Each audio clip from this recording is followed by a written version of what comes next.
Okay, so when we're doing our cooking demos, we often get asked how we roast our garlic. So we're gonna do a quick little demo for you today to show you how quickly this can be done and how much flavor it has. So we're just gonna break up the garlic real quick.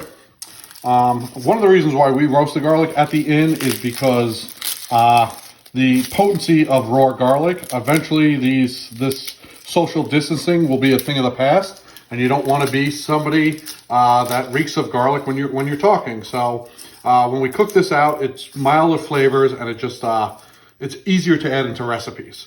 So we just kind of quickly broke down the head of garlic. Now each clove, I just like to slice in half and quickly, simply peel back. Now this can be a little bit more time consuming, but again, how much ESPN are you watching with no sports on? And the Desperate Housewives will be there a little bit later. If you have kids at home, this could be a fun little project. We just peel it and we're just gonna add it to a container. We've done some ahead of time. What we're gonna do now, just take some nice olive oil.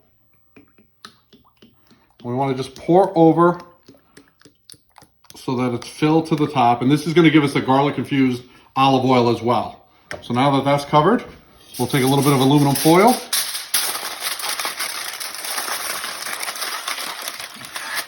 I'm just gonna wrap that around a small little, this is probably about a quart size pan that we have that in. And we're gonna pop it into our oven. That's at 325. And that'll be in there for about an hour, hour and 15 minutes.